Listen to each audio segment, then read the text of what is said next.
Hello बच्चों, क्या हाल चाल हैं। तो प्यारे बच्चों, आज मैं स्टार्ट करूंगा कुछ पुरानी बात से वीडियो को। और फिर बेटा मुझे जर्नल एंट्री में बहुत सारे स्पेशल केसेस सिखाने हैं। बेटा इसके बाद मेरी समझाने वाली बात एक या दो ही रह जाएंगी बेटा, और चैप्टर ख़त्म होने की तरफ बढ़ने लगा है बेटा। लो प्यारे बच्चों, करते हैं बात बेटा एक पुरानी बात के साथ स्टार्ट। लो तो बेटा आज का एग्जाम्पल नंबर 1।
लो बच्चों, तो मैंने बेटा 3 बिजनेस ट्रांजैक्शन लिखी हैं। ऑल्दो मैंने इनकी चर्चा 2 बार कर लिया है बेटा, एक बार और से।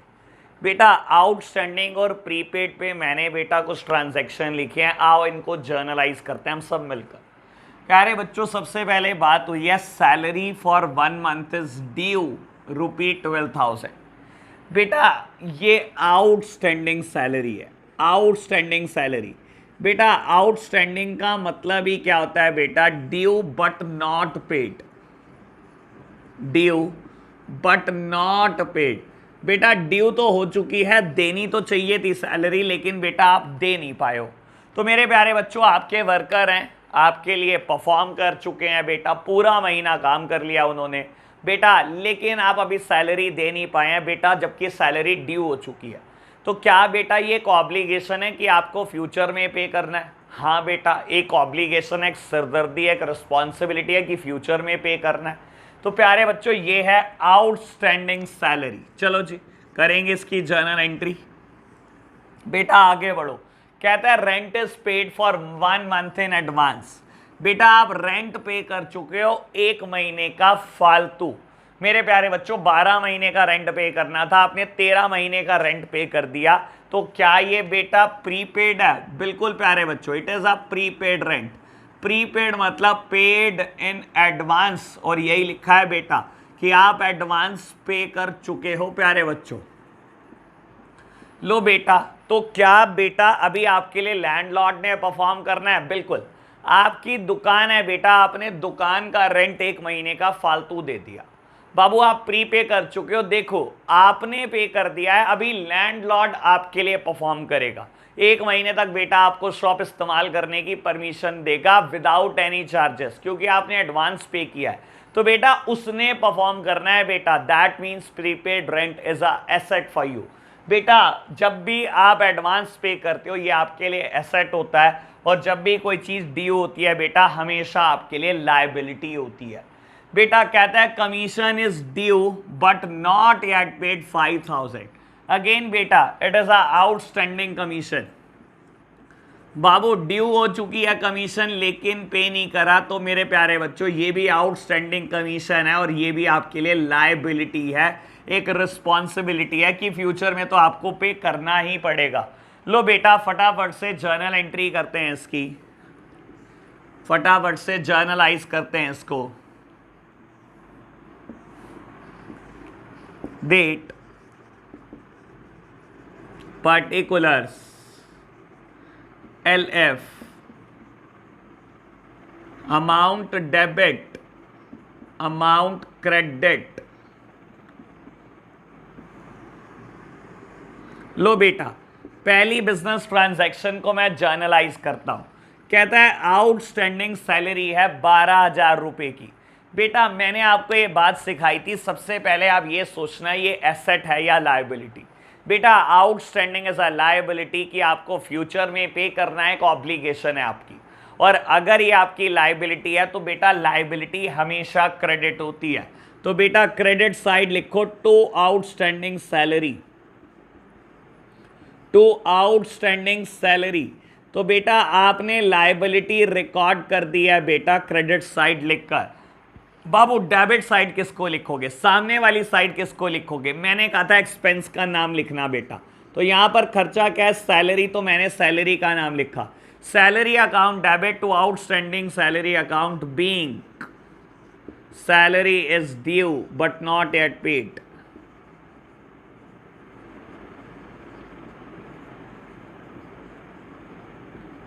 लो बेटा कितनी अमाउंट है बाबू, 12,000 रुपीज अमाउंट है, 12,000 रुपए अमाउंट है। लो बेटा बढ़ते हैं आगे, आगे बढ़ो बेटा। बाबू सेकेंड वन बोलता है प्रीपेड रेंट है बेटा, और जब प्रीपेड है आपने एडवांस पे किया हुआ है बेटा, ये आपके लिए एसेट है, एसेट है तो बेटा डेबिट कर दो। लो बेटा मैंने प्रीपेड रेंट को डेबिट कर दिया है, प्रीपेड रेंट अकाउंट डेबिट। बाबू प्रीपेड रेंट को डेबिट कर दिया, अब क्या करूं, सामने वाली साइड क्या लिखूं? मैंने आपको बताया था बच्चों एक्सपेंस का नाम लिखना पड़ेगा आपको, तो बेटा मैंने एक्सपेंस का नाम लिख दिया to rent being rent is paid in advance, being rent is paid in advance. लो बच्चों हम कर चुके हैं इसकी बात, अमाउंटेड टू ₹30,000 13,000 सॉरी 13,000। लो बेटा third one, third journal entry बेटा बोलता है आउटस्टैंडिंग कमीशन है, बोलता है बेटा आउटस्टैंडिंग कमीशन है, commission is due but not yet paid. Outstanding commission है बेटा, outstanding is a liability for us. तो मेरे प्यारे बच्चों हम क्या कर रहे हैं, इसे लायबिलिटी को क्रेडिट साइड रिकॉर्ड कर रहे हैं। To outstanding commission, to outstanding commission account debit क्या करेंगे, एक्सपेंस का नाम, मेरे प्यारे बच्चों एक्सपेंस का नाम है कमीशन, तो commission account debit to outstanding commission account. मेरे पास नरेशन और ग्रैंड टोटल की जगह नहीं है बेटा, तो आप मैनेज कर लेना, नरेशन और ग्रैंड टोटल आप लिख लेना, अमाउंटेड टू ₹5,000। लो बेटा तो मेरा ये एग्जाम्पल, आज का एग्जाम्पल नंबर 1 फिनिश हो गया। मैं चर्चा को आगे बढ़ाना चाहता हूं आपके साथ साथ। लो बेटा मेरे प्यारे बच्चों बहुत आराम से चीज़ों को समझना, अब मैं स्पेशल केसेस करा रहा हूं कुछ, और यहां से बेटा लेक्चर बहुत इंपॉर्टेंट हो जाएगा। कोशिश मेरी यही है बेटा एक ही दिन में सारे स्पेशल केसेस हो जाएं, अगर नहीं भी हो पाते तो बेटा नेक्स्ट लेक्चर भी इन्हीं चीज़ों पर आने वाला है। लो बढ़ते हैं बेटा आगे। अब सुनना बेटा, अब एक बात समझने की बहुत आराम से कोशिश करो।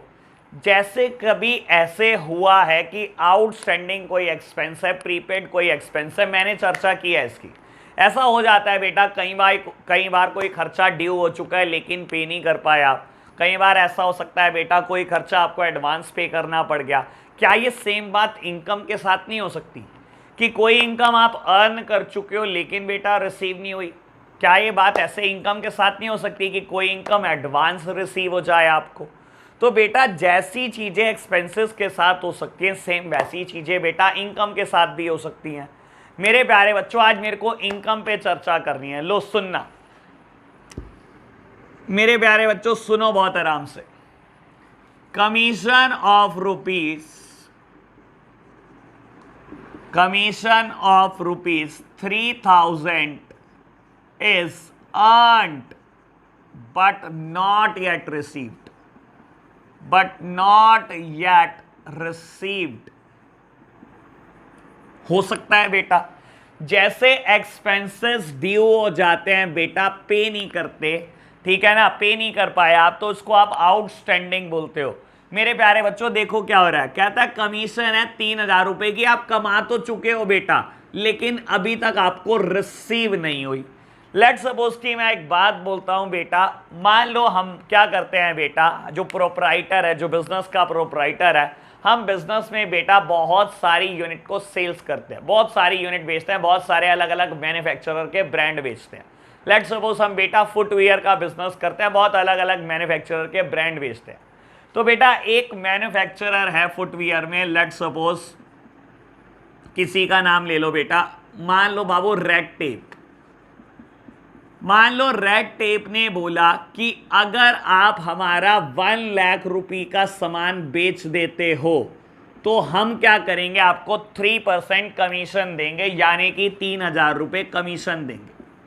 बाबू आपने क्या करा, आपने 1 लाख रुपए का सामान उनसे खरीदा और 1 लाख रुपए का सामान बेच दिया, तो बाबू आपको 3,000 रुपए की इनकम की कमाई हो चुकी है बेटा। लेकिन अभी रेड टेप ने वेरीफाई नहीं किया, तो बेटा अभी तक आपको रिसीव नहीं हुए।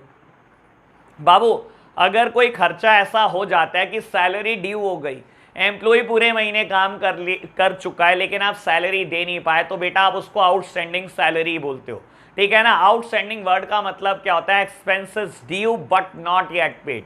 एक्सपेंस ड्यू हो चुका है लेकिन पे नहीं हुआ। सेम बात इनकम के साथ हो सकती है बेटा, इनकम अर्न हो चुकी है लेकिन बेटा अभी रिसीव नहीं हुई। बेटा ऐसी इनकम को हम बोलते हैं एक्रीयूड इनकम, यानी कि बेटा यहां पर एक्रीयूड कमीशन। बेटा ऐसे इनकम को हम बोलते हैं एक्रीयूड इनकम। मेरे प्यारे बच्चों लिख रहा हूं मैं दोबारा, एक्रीयूड इनकम, एक्रीयूड इनकम मेरे प्यारे बच्चों। तो यानी कि मेरी यहां पर कमीशन एक्रीयूड है बेटा। एक्रीयूड का मतलब ही यही होता है बेटा, earned but not yet received. Earn हो चुकी है बेटा बट नॉट येट रिसीव, लेकिन मेरे प्यारे बच्चों अभी रिसीव नहीं हुई। तो प्यारे बच्चों इसकी जर्नल एंट्री कैसे करेंगे बेटा, जैसे अभी तक सोचते आए हो वैसे ही अब सोचना है बेटा, कोई मुश्किल चीज नहीं है बेटा। बाबू अब सबसे पहले ये देखो, एक्रीयूड आपके लिए एसेट हुई या लायबिलिटी। मैं तो कह रहा हूं आप सोचो बेटा, कोई चीज आप कमा चुके हो रिसीव नहीं हुई, मेरे प्यारे बच्चों it is a asset for you. क्यों एसेट है ये समझो। मैंने रेड टेप के लिए परफॉर्म कर चुका हूं बेटा, मैं रेड टेप के लिए जो मैंने परफॉर्म करना था मैं कर चुका हूं। मैंने 1 लाख के गुड्स बेच दिए, अब तो रेड टेप परफॉर्म करेगा और मुझे पैसे मिलेंगे फ्यूचर में। और अगर मुझे पैसे फ्यूचर में मिलने वाले, नियर फ्यूचर किसी भी दिन रेड टेप के ऑफिशियल्स आएंगे बेटा, वेरीफाई करेंगे मेरी शॉप से 1 लाख का गुड्स जा चुका है और बेटा मुझे 3,000 कमीशन देके जाएंगे। तो बेटा किसी भी दिन मुझे 3,000 रुपए मिलने वाले हैं बेटा, और मिलने वाले हैं तो दैट सिंपली मीन्स बेटा मेरी एसेट है बेटा। दैट सिंपली मीन्स कि ये तो मेरी एसेट है, मुझे तो 3,000 रुपए रियलाइज होने वाले हैं किसी भी दिन बेटा। तो बाबू आपको 3,000 रुपए मिलने वाले हैं, ये एक एसेट है। इसकी जर्नल एंट्री करोगे कैसे? लो बेटा मैं इसकी जर्नल एंट्री सिखाने की कोशिश करता हूं आपको कि इसकी जर्नल एंट्री आप कैसे करोगे। Date, particulars, LF, amount debit, amount credit. लो बेटा अब एक बात बताओ, ये कमीशन एक्रीयूड कमीशन है और मैंने बोला एक्रीयूड इनकम कोई भी हो बेटा आपकी एसेट होती है। जो इनकम आप कमा चुके हो अभी रिसीव नहीं हुई, नियर फ्यूचर मिलने वाली है, आपकी एसेट है बेटा। और एसेट है तो क्या करूं बच्चों, डेबिट कर दो ना बेटा। तो मैंने क्या करा बेटा, एक्रीयूड कमीशन अकाउंट डेबिट। मैंने एक्रीयूड कमीशन को डेबिट कर दिया है प्यारे बच्चों। तो सामने वाली साइड क्या लिखूंगा, मैंने बताया था बेटा, जैसे वहां बोला था खर्चे का नाम वैसे ही बेटा इनकम का नाम, यहां इनकम का नाम है कमीशन, तो बेटा सामने वाली साइड लिख दो commission. Accrued commission account debit to commission being commission is earned but not yet received. Commission is earned but not yet received. कितने रुपए बेटा, बेटा अमाउंटेड टू ₹3,000। 3,000 रुपए की कमीशन आप कमा चुके हो बेटा, पर आपको रिसीव नहीं हुई। लो जी एक्रीयूड इनकम पे बात कर ली। मेरे प्यारे बच्चों एक और बात करनी है, लो समझने की कोशिश करो इसको भी।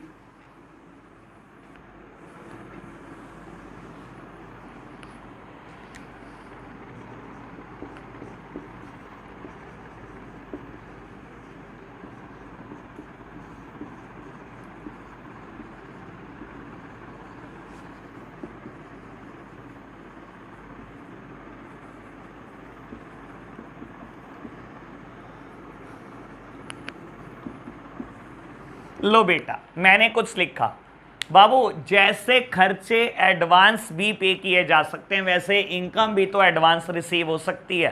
बाबू आपने क्या किया हुआ है, एक शॉप किराए पर ली हुई है, आप उसका रेंट देते थे, ठीक है। आपने एक शॉप अपनी भी किराए पे चढ़ाई हुई है बेटा, वहां से आपको रेंट आता भी है। मेरे प्यारे बच्चों हुआ क्या, कहता है rent of ₹6,000 received in advance for the next month. हुआ क्या बेटा, आपको एक महीने का रेंट एडवांस रिसीव हो गया है बेटा। बाबू जैसे आपका खर्चा ड्यू हो सकता है, आपने पे ना किया हो, वैसे ही बेटा इनकम अर्न हो सकती है, रिसीव ना हुई हो। जैसे ही बेटा आपने खर्चा एडवांस पे किया हो सकता है, वैसे ही बेटा इनकम भी एडवांस रिसीव हुई हो सकती है। तो बेटा ऐसी इनकम को क्या बोलते हैं जो एडवांस में रिसीव हो जाती है, बेटा ऐसी इनकम को बोलते हैं अनएक्रूड इनकम। अनएक्रूड इनकम दैट मीन्स बेटा यहां पर बेटा अनएक्रूड रेंट है बेटा, अनएक्रूड रेंट। बेटा रेंट क्या है, अनएक्रूड है, यानी कि बेटा एडवांस रिसीव हो चुका। तो बेटा एडवांस रिसीव हो चुका है मेरे को रेंट, ये मेरे लिए एसेट होगी या लाइबिलिटी, बेटा it is a liability for you. आपको पैसे मिल चुके हैं बेटा, बस अब आपने परफॉर्म करना है बेटा। बाबू जो भी आपका टेनेंट है बेटा, अब आपने उसके लिए परफॉर्म करना है, उसको शॉप इस्तेमाल करने का आपको राइट देना पड़ेगा अगले महीने भी, और फ्री ऑफ कॉस्ट, क्योंकि पैसे आपको पहले ही रिसीव हो चुके हैं। तो बेटा आपने परफॉर्म करना है अभी अपने टेनेंट के लिए, वो परफॉर्म कर चुका है, it is a liability for you बेटा, unaccrued rent is a liability for you. और अगर मेरे प्यारे बच्चों आपके लिए लायबिलिटी है तो लायबिलिटी हमेशा क्रेडिट होती है बेटा। लो प्यारे बच्चों, तो मैं क्या कर रहा हूं, लायबिलिटी को क्रेडिट कर रहा हूं बेटा टू अनएक्रूड रेंट,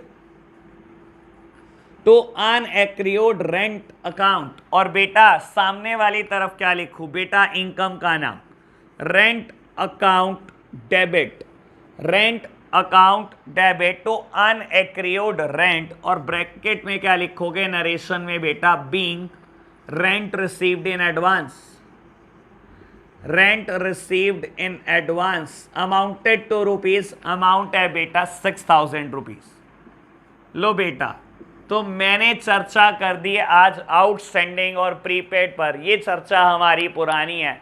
आज हमने 2 वर्ड अकाउंट्स में और ऐड कर दिए बेटा, एक्रूड एंड अनएक्रूड। तो बेटा हम धीरे धीरे टेक्निकल चीज़ों की तरफ जा रहे हैं, नई नई चीज़ें सीखते चले जा रहे हैं बेटा, और ये जरूरी है फॉर ग्रोथ। ग्रोथ करनी है बेटा अकाउंट्स में तो सब वर्ड पता होने चाहिए, सब वर्ड में एक्सेल होना चाहिए बेटा आपका। तो बेटा एक्रूड और अनएक्रूड इस पर मैंने चर्चा की, अभी बहुत सारे एग्जाम्पल इस पे कर लेंगे बेटा और ये क्लियर हो जाएगा, कोई मुश्किल चीज़ नहीं है बेटा। लो फटाफट से आगे बढ़ते हैं बेटा, एक और एग्जाम्पल की चर्चा करते हैं, एक और एग्जाम्पल की चर्चा करते हैं।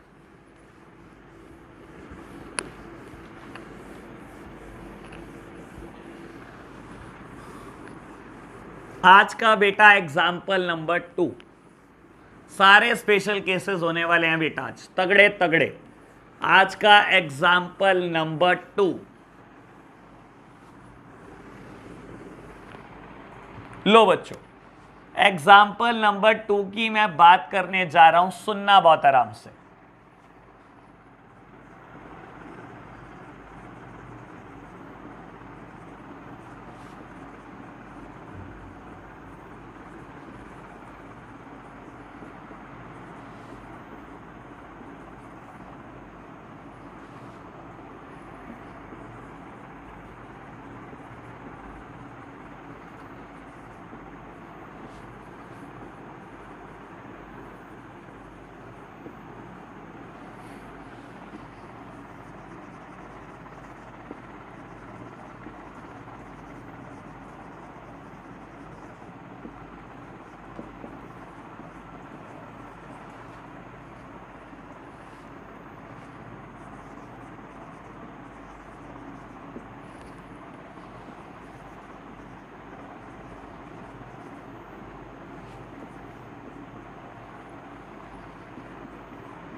लो मेरे प्यारे बच्चों, मेरे को बेटा ये केस दिया हुआ है स्पेशल केस, और मेरे को बेटा क्या करना है स्पेशल केस में जर्नल एंट्री पास करनी है। मुझे बेटा क्या करना है स्पेशल केस की जर्नल एंट्री पास करनी है। बहुत आराम से पढ़ना शुरू करो बेटा केस के बारे में। बाबू आपको बोलता है कि आपने एक मशीनरी खरीदी है 9,90,000 की फ्रॉम जर्मनी। बेटा import duty is levied on the machinery 80,000। आपने क्या करा बेटा, जर्मनी से बेटा गुड्स मंगाया, एक मशीनरी मंगाई बेटा इंडिया में, ठीक है ना। जर्मनी से मशीनरी मंगाई इंडिया में, और ये मशीनरी की कॉस्ट है मेरे प्यारे बच्चों, मशीन की कॉस्ट है 9,90,000। कहता है जब ये इंडिया पहुंची तो सरकार ने टैक्स चार्ज किया बेटा, इंपोर्ट ड्यूटीज लेवाइड वर्थ ₹80,000। बेटा इंपोर्ट ड्यूटी चार्ज करी आपसे 80,000 रुपये, ठीक है जी। कहता है फ्रेट चार्ज 1,10,000। फ्रेट मतलब किराया भाड़ा। बेटा रास्ते का किराया, जब ये वेसल पर आई मशीनरी बेटा, वेसल मतलब आपके लिए शिप, जिसको आप शिप बोलते हो, वेसल से बेटा मशीनरी आई जर्मनी से इंडिया, इस वेसल वाले ने आपसे किराया लिया बेटा, फ्रेट ली 1,10,000। तो बेटा किराया भाड़ा आपको पड़ा 1,10,000 रुपए की फ्रेट पड़ी, ठीक है जी। और बेटा बोलता है installation expenses of the machinery 20,000। बेटा जब यहाँ पर मशीनरी आ गई तो उसको इंस्टॉल करने के लिए एक इंजीनियर आया जर्मनी से बेटा, जो आपकी फैक्ट्री साइट पर इंस्टॉल करके गया और 20,000 रुपये वो लेकर गया। मेरे प्यारे बच्चों कहता है जर्नल एंट्री करो। देखो मैं आपको एक सिंपल सी बात बोलता हूँ बेटा, अभी आपको तो लग रहा होगा बेटा मशीनरी परचेस करी है, मशीनरी एक एसेट है, रियल अकाउंट का रूल लगाओ, debit what comes in, debit कर दो बेटा, जो आया मशीन आई है डेबिट कर दो टू कैश। आप सोच रहे होंगे बेटा मैं 990 से क्या कर देता हूं बाबू, डेबिट कर देता हूं, और आप सोच रहे होंगे ये बाकी सब खर्चे हैं, फ्रेट भी खर्चा है बेटा, इंपोर्ट ड्यूटी भी खर्चा है बेटा, और इंस्टॉलेशन एक्सपेंस भी खर्चा है। मेरे प्यारे बच्चों ये सही मायने में खर्चा नहीं है। देखो नॉर्मल केस में freight is a expense, normal case में import duty is also a expense, और नॉर्मल केस में बेटा installation charges is also a expense. लेकिन बेटा एक बात को समझने की कोशिश करो आप। देखो बेटा जब तक मशीनरी पुट टू यूज नहीं हो जाती, जब तक मशीनरी इस्तेमाल के लिए रेडी नहीं हो जाती, बेटा जितने भी आप खर्चे करते हो वो सब मशीन का ही पार्ट होते हैं बेटा। आप खुद सोचो, अगर आपसे कोई पूछे कि मशीन आपको कितने की पड़ी, तो आप ये कहोगे 9,90,000 रुपए की पड़ी? नहीं प्यारे बच्चों, आप में से कोई भी नहीं कहने का कि मशीन 9,90,000 रुपए की पड़ी। बेटा मशीन 9,90,000 की आपने खरीदी, सरकार ने 80,000 रुपीज आपसे चार्ज करे, ठीक है ना, एज अ इंपोर्ट ड्यूटी, ठीक है जी बेटा। बाबू फ्रेट किराया भाड़ा लग गया रास्ते में 1,10,000 रुपए, आपने वो भी दिए, और इंजीनियर इंस्टॉल करने आया बेटा, आपने 20,000 रुपए वो भी दिए। मेरे प्यारे बच्चों आप कहोगे मुझे मशीनरी 12 लाख रुपए की पड़ी, सारे खर्चे मशीन के है बेटा।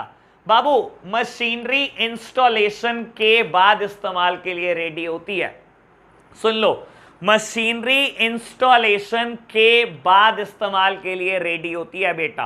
बाबू 9,90,000 की आपने जर्मनी में पेमेंट करी बेटा मशीन खरीदने की, 80,000 इंडिया पहुंचते ही बेटा सरकार ने ले लिए, 1,10,000 बेटा वेसल वाले ने आपसे चार्ज कर लिए, और बेटा 20,000 रुपए जर्मनी से जो इंजीनियर आया इंस्टॉल करके गया आपकी साइट पर वो ले गया। आपको मशीनरी बेटा आज इंस्टॉलेशन के बाद पुट टू यूज हुई बेटा, आज इस्तेमाल के लिए रेडी हुई। जब तक मशीनरी इस्तेमाल के लिए रेडी नहीं हो जाती, पिछले सारे खर्चे बेटा मशीनरी का ही पार्ट है बेटा। बाबू कोई भी एसेट हो जब तक पुट टू यूज नहीं हो जाती, जब तक इस्तेमाल के लिए रेडी नहीं हो जाती, तो बेटा वो सारे के सारे खर्चे जो उसको आपने इस्तेमाल के लिए रेडी करने की कोशिश की है, तो बेटा वो सारे खर्चे उस एसेट का पार्ट होते हैं। तो मेरे प्यारे बच्चों मशीनरी कोई 9,90,000 की नहीं है, मशीनरी आपको 12 लाख की पड़ी है बेटा। तो आपने सिर्फ एक जर्नल एंट्री पास करनी है इस केस में बेटा। मशीनरी क्या होती है? एसेट। एसेट बेटा real account, debit what comes इन, जो आ रहा है बेटा डेबिट कर दो। क्या आ रहा है बेटा? मशीनरी आ रही है बेटा, करो डेबिट। लो मैं जर्नल एंट्री पास करके दिखाता हूं बेटा, मैं जर्नल एंट्री पास करके दिखाता हूं बच्चों।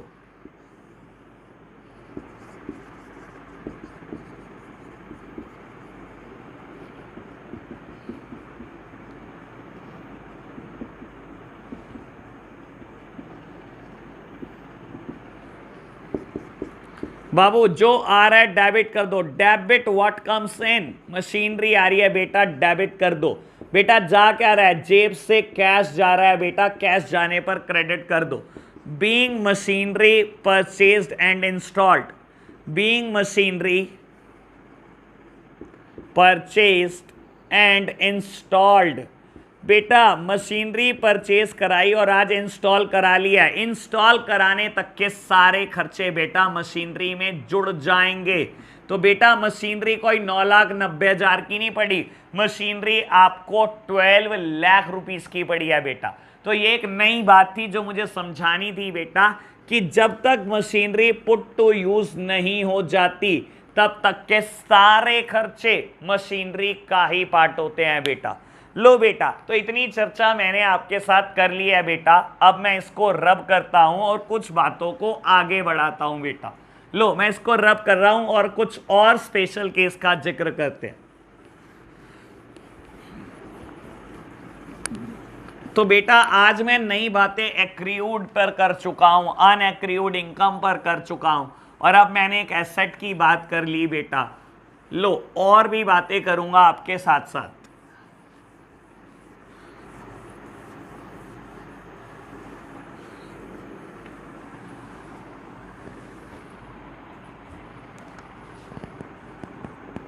एग्जाम्पल नंबर शायद 3 होगा बेटा आज का। लो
लो प्यारे बच्चों, मैंने एक नया एग्जाम्पल फ्रेम करा अपने पिछले कंसेप्ट से ही, ताकि और क्लैरिटी बढ़ जाए बेटा आपको।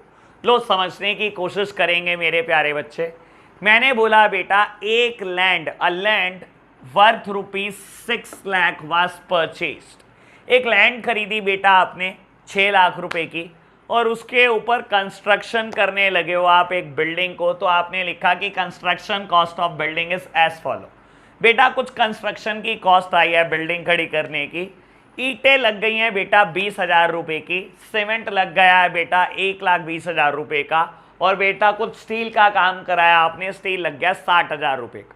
मैंने अभी एक बात बोली थी बेटा, जब तक कोई एसेट पुट टू यूज नहीं हो जाती, जब तक इस्तेमाल के लिए रेडी नहीं हो जाती, तब तक के सारे खर्चे बेटा एसेट में ही जाते हैं, कोई अलग एक्सपेंस नहीं होता। तब तक के सारे खर्चे बेटा एसेट का ही पार्ट है। आप खुद सोचो बेटा, आपने एक लैंड खरीदी, क्या ये रेडी टू यूज है बेटा? क्या अब इस्तेमाल के लिए रेडी है? क्या दुकान बन जाएगी आपकी? कोई बिल्डिंग बन चुकी है आपकी? नहीं बेटा, it is a mayor land. Land थी बेटा 6 लाख रुपए की, आपने ईंट लगाई, सीमेंट लगाया, स्टील लगाया, अब बिल्डिंग बनी बेटा। बिल्डिंग जब बनी तब तक के सारे खर्चे, सारे के सारे खर्चे बेटा बिल्डिंग में ही जाएंगे बेटा, एसेट में ही जाएंगे। जब तक एसेट पुट टू यूज नहीं हुई तब तक के सारे खर्चे बेटा एसेट का ही पार्ट है। यानी कि अगर मैं आपसे पूछूं कि बिल्डिंग कितने रुपए की पड़ी मेरे को बेटा, तो बिल्डिंग में 6 लाख की तो लैंड है बेटा, ठीक है ना। 20,000 रुपए की ईंटें लगी हुई हैं बेटा, 1,20,000 का बेटा सीमेंट लगा हुआ है और बेटा 60,000 का स्टील लगा हुआ है। कायदे से बेटा बिल्डिंग तो 8 लाख रुपए की है। बिल्कुल प्यारे बच्चों, ऐसा ही है।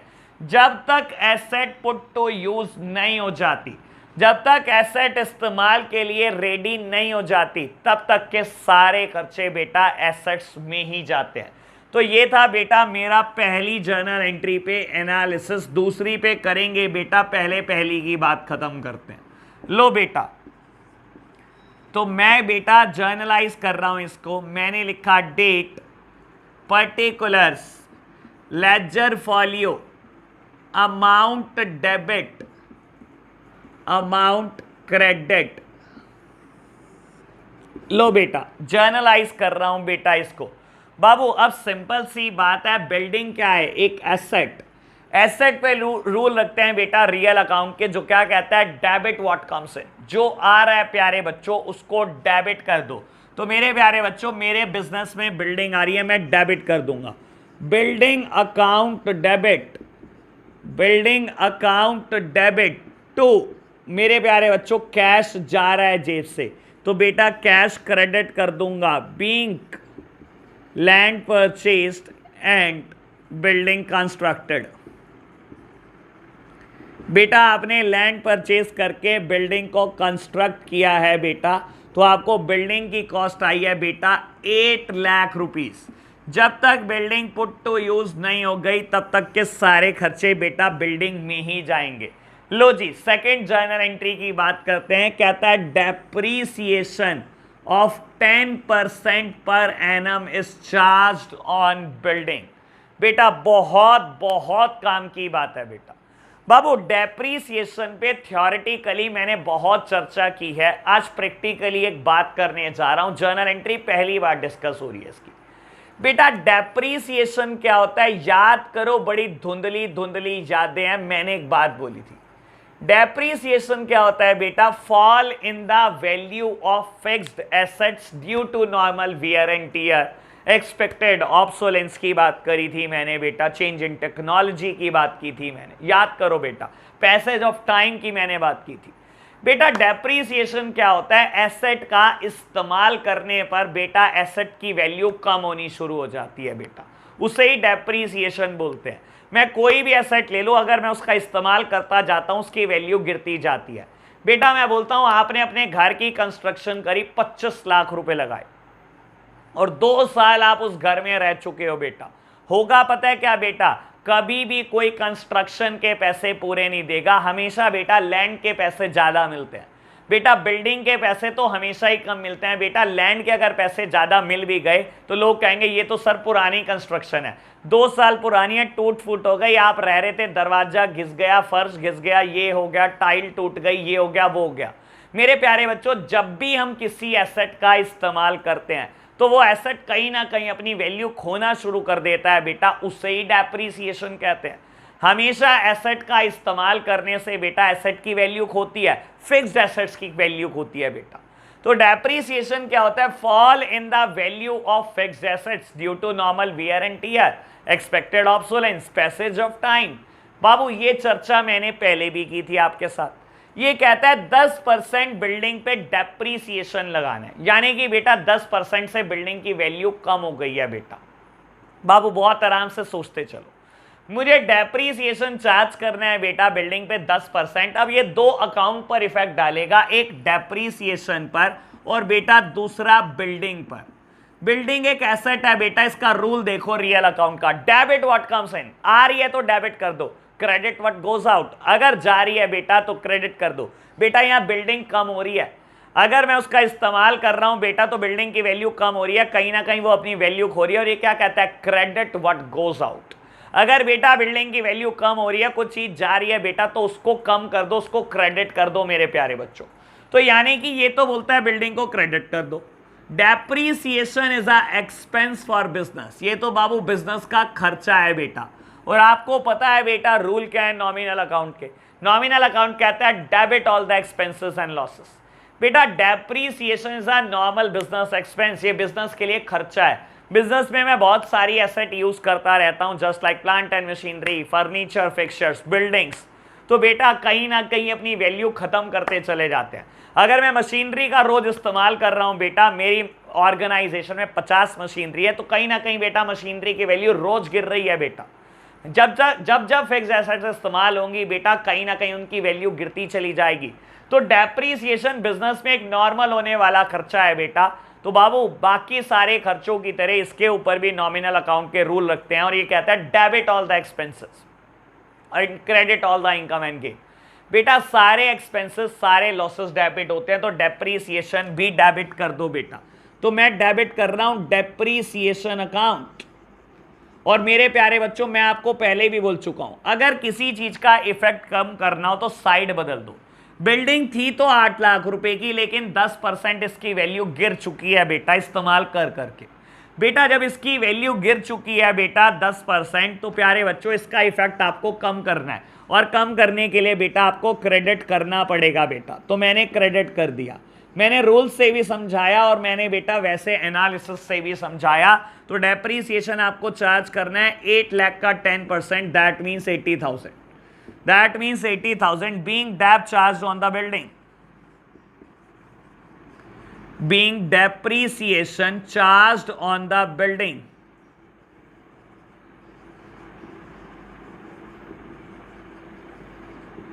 तो बेटा ये था मेरा एनालिसिस, और ये था हमारा एक और स्पेशल केस। तो यानी कि बेटा आज हमने पढ़ क्या क्या लिया है बेटा, एक और बात नहीं पढ़ेंगे आज हम। मैंने एक्रीव्ड इनकम की बात कर ली आज नहीं, मैंने अनएक्रीव्ड इनकम की बात कर ली ये भी नहीं, मैंने इंस्टॉलेशन ऑफ मशीन या इंस्टॉलेशन ऑफ बिल्डिंग की बात कर ली, इंस्टॉलेशन ऑफ एसेट लिख लो बेटा, इसकी भी बात नहीं कर ली आज, मैंने डेप्रीसिएशन की भी बात नहीं कर ली है बेटा। तो हमने इतनी चर्चा आज नहीं कर ली है बेटा। लो एक और बात करते हैं, नहीं या एक काम करते हैं, नई बात नहीं करते, इस पर बेस्ड एक क्वेश्चन करते हैं बेटा, एक और एग्जाम्पल फ्रेम करते हैं इन पर बेस्ड, और फिर बेटा कुछ नई बातें नेक्स्ट क्लास के लिए भी छोड़ देते हैं। लो बेटा मैं अब कोई नई बात नहीं कर रहा हूं, इन पर बेस्ड एक क्वेश्चन बना रहा हूं बेटा, बस इन पर बेस्ड एक क्वेश्चन बना रहा हूं।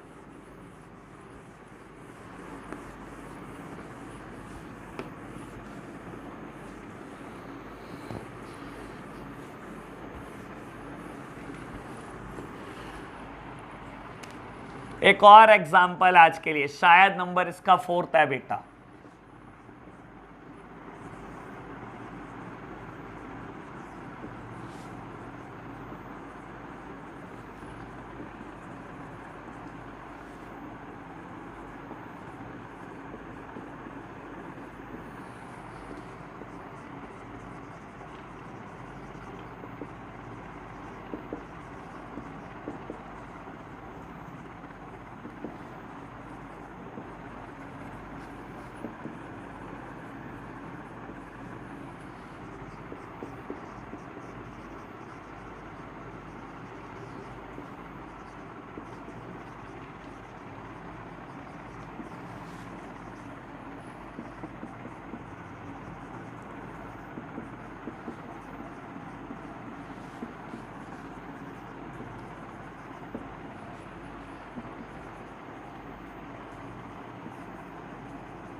लो बेटा, तो मैंने बहुत सारी जर्नल एंट्री फ्रेम की हैं आज वाले सारे कंसेप्ट रिवाइज करने के लिए।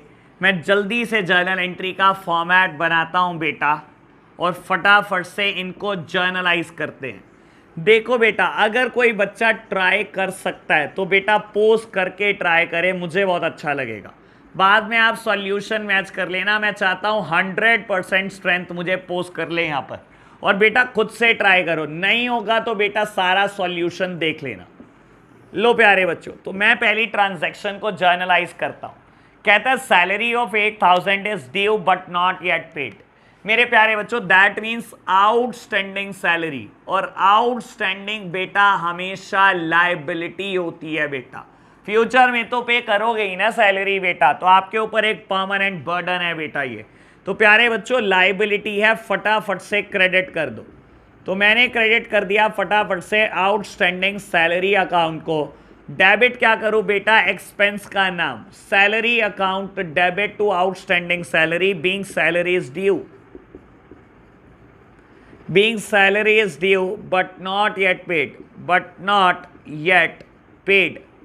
बेटा कितनी अमाउंट है इसकी, इसकी अमाउंट है बेटा 8,000 रुपीज, इसकी अमाउंट है बेटा 8,000 रुपीज। लो बढ़ो आगे बेटा, कहता है commission of 6,000 is received in advance.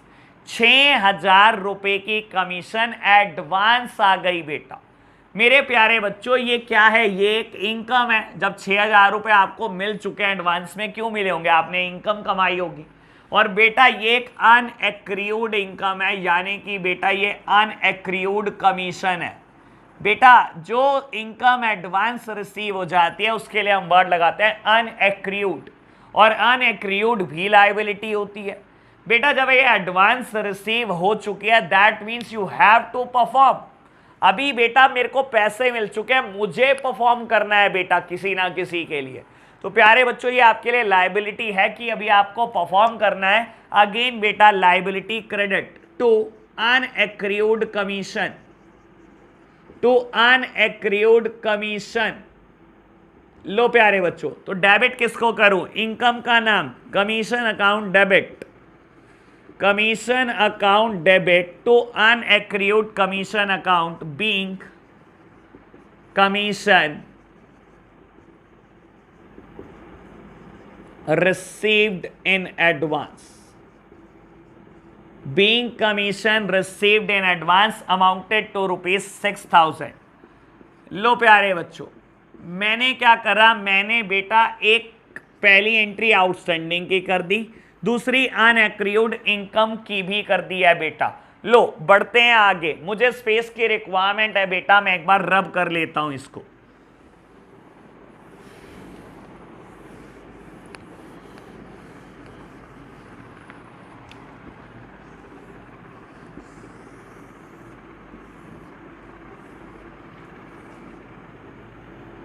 लो बच्चों, लिखता है machinery is purchase from Mumbai 7,60,000, freight किराया भाड़ा यानी कि freight charge from Mumbai to Delhi 1,20,000, carriage of rupees 60,000 is also charge and the installation expenses of 10,000 is charge by the engineer.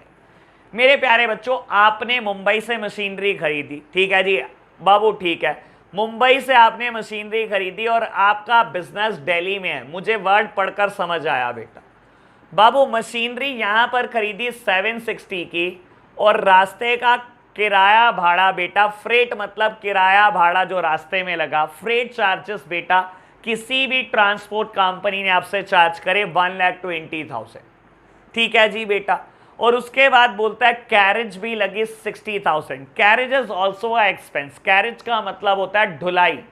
बेटा आपने 4 से 5 मजदूर बुलाए जिन्होंने बेटा बहुत मेहनत करी, 4 दिन तक ढोई मशीन, और तब जाकर बेटा कहीं तीसरी चौथी मंजिल तक चढ़ाई आपने। बेटा आपकी फैक्ट्री बहुत बड़ी है तो फैक्ट्री में बेटा बहुत ट्रैवल कराना पड़ा। जो मजदूर आए थे बेटा अपने साथ क्रेन लेकर आए थे, उन्होंने पूरी ढुलाई के पैसे 60,000 रुपए आपसे चार्ज करे बेटा। तो प्यारे बच्चों अभी तक मशीन इंस्टॉल नहीं हुई, ये मुंबई से चली 760 की, उसके बाद रास्ते में किराया भाड़ा लगा, उसके बाद मजदूरों ने बेटा अपनी ढुलाई के पैसे लिए, और बेटा उसके बाद एक इंजीनियर ने 10,000 रुपये इंस्टॉलेशन के लिए। और बेटा जब तक मशीनरी इंस्टॉल नहीं होती तब तक सारे खर्चे बेटा मशीनरी में जुड़ेंगे। ये बात मैंने आपसे पहले भी की थी। तो बेटा ये कितना हो गया 880, 940, 950। तो प्यारे बच्चों आपको मशीन कितने की पड़ी? जब मशीनरी पुट टू यूज हुई तब तक के सारे एक्सपेंस एसेट का ही पार्ट होते हैं बेटा। यानी कि बेटा आपको मशीनरी 9,50,000 की पड़ी, ना कि 760 की। तो प्यारे बच्चों मशीनरी आ रही है, रियल अकाउंट का रूल डेबिट व्हाट कम्स इन, जो आ रहा है बेटा उसको डेबिट कर दो, मशीनरी आ रही है डेबिट कर दो। जा क्या रहा है प्यारे बच्चों? जा रहा है कैश, कर दो क्रेडिट बेटा to cash account being machinery purchased and installed, being machinery purchased and installed. बेटा कितनी अमाउंट है इसकी बाबू? 9,50,000। 9,50,000 की मशीनरी आपने परचेज करी और आपने इंस्टॉल कराई। लो मेरे प्यारे बच्चों मैंने चिपका दिया है बेटा, मैंने नरेशन लिख दिया है बेटा इसकी। बढ़ो आगे। फोर्थ ट्रांजैक्शन कहता है dep of 20% is charge on the machinery. बेटा डेप्रीसिएशन आपको चार्ज करना है 20% ऑन मशीनरी। इसे प्यार से हम डैप बोलते हैं बेटा, डीईपी। ठीक है ना, हमेशा मैं डैप बोलूंगा, आप भी ऐसे ही बोलेंगे बेटा। डेप्रीसिएशन तो बेटा पेपर में पूरा लिख देंगे लेकिन बोलने के लिए डैप बोलेंगे। इसका निक नेम है, देखो कितना प्यारा लगता है बोलने में, डैप। ठीक है ना, बहुत प्यारा लगता है। तो बेटा इसका निक नेम है ये। कहता है डैप चार्ज करना है मशीन पे 20%, डेप्रीसिएशन चार्ज करना है। बेटा एसेट का आप इस्तेमाल कर रहे हो, इस्तेमाल करने से कहीं ना कहीं बेटा एसेट की वैल्यू खोने लगती है, कम होने लगती है।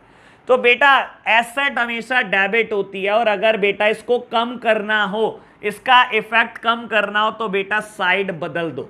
मैंने कर दिया टू मशीनरी अकाउंट और बाबू डेप्रीसिएशन इज अ एक्सपेंस, सारे एक्सपेंस डेबिट होते हैं। तो मैंने क्या करा बेटा डेप्रीसिएशन को भी डेबिट कर दिया, ये एक एक्सपेंस है बिजनेस के लिए। Dep account debit to machinery being dep charge on machinery, being depreciation charge on machinery. बेटा मशीनरी यहां पर क्यों क्रेडिट हुई, आप रियल अकाउंट के रूल से भी सोच सकते हो। Debit what comes in, credit what goes out.